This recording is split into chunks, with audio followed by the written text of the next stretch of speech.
ambao jeshi ambao linakomboa hii nchi, kukomboa Kongomani. Tunataka baada ya mafunzo kidogo, baada ya kubadilisha, muingizwe ndani, tukomboe nchi yetu, tukomboa Kongomani. Uko tayari? Ndio. Uko tayari? Ndio. Niko tayari kwa juu.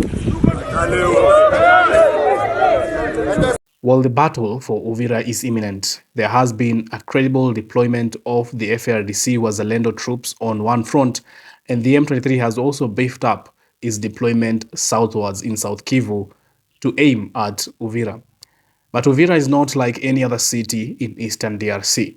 Uvira is the city that will be defended at all costs by the FARDC, and this is because Uvira's war will be a regional war. In this video, I'm going to tell you about that particular city of Uvira and why it has been mostly talked about in this season, even as the M23 has gone out to threaten that it can expand even southwards to Uvira. Well, this is Bonafide. If you haven't subscribed, kindly subscribe and hit that notification button so that when I release something new on the Eastern DRC crisis, you get notified as soon as possible. Credible information denotes that General Makenga is in South Kivu, perhaps coordinating either a defense or an attack towards Uvira. The FARDC has put up a very solid defense. In the past few weeks, we have seen deployments of hundreds of troops in the South Kivu, trying to prevent the expansion of the M23 southwards to Uvira. But why is Uvira a frontline that is well guarded by the FARDC?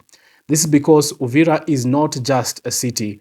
Uvira is the access point of the DRC when they want to send troops or facilities from Kinshasa. They can fly these facilities or equipment from Kinshasa all the way, not to Uvira, but Bujumbura, and then these facilities or supplies cross the Lake Tanganyika into Uvira.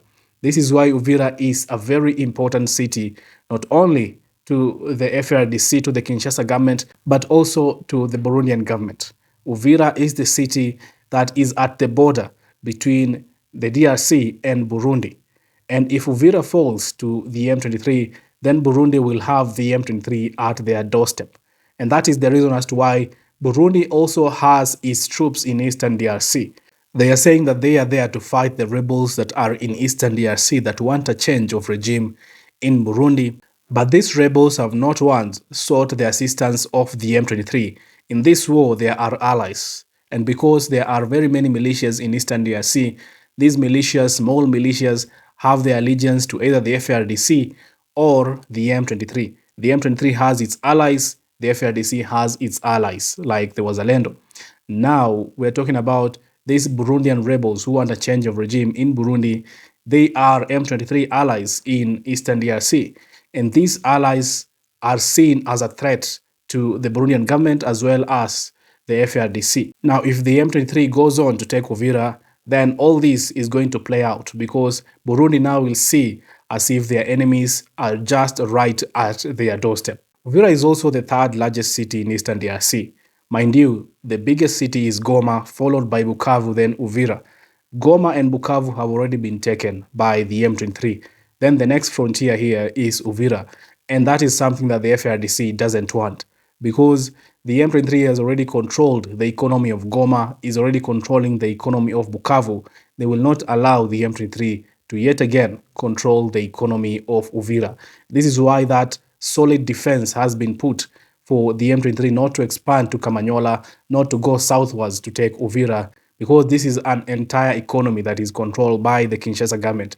Most of the operations that were being held in Bukavu were transferred to Uvira because the FARDC, all the Kinshasa government has authority and command in Uvira. If they let that go, then the Kinshasa government will be losing its administrative capabilities of Eastern DRC. This is where perhaps the FARDC coordinates its southern front to be able to attack or defend their positions in Eastern DRC. If they lose this strategic city, then the Kinshasa government will be thrown in disarray because of the strategic importance of Uvira in this whole crisis in Eastern DRC. An M23 takeover of Uvira will not also be looking very good in terms of optics for the Kinshasa government because the Kinshasa government has already lost two major cities in Eastern DRC.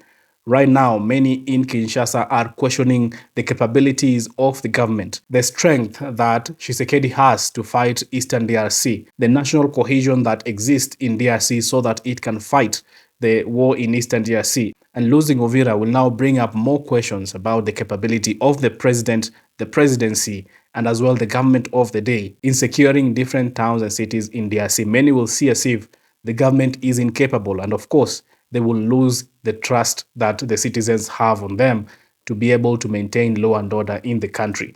Therefore, the government of the day will secure Uvira at all costs so that they can no longer be on the back foot to be able to negotiate well, as well as for the people to have confidence in the government that it can protect them. But to the M23, Uvira is the next big city to take because Kisangani is quite some distance away, and of course the terrain is not very conducive for that particular assault as at moment. Uvira offers the next big thing that the M23 can do in Eastern DRC to be able to make their point to the FARDC and the world. A takeover of Uvira by the M23 will be a statement enough to show that the M23 is capable to continue its takeover in different territories in Eastern DRC. And of course, as we have seen the lightning speed at which the M23 goes sometimes to take over these cities, then Kisangani and other fronts will be realizable by the M23 if at all Uvira can fall. So this is why both of these parties are making sure that the front lines are holding and that there is no much movement between the M23 and the FARDC, either to go to Uvira or the FARDC pushing the M23 northwards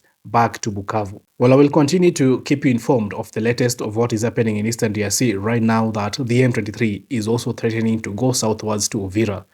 Keep it bonified.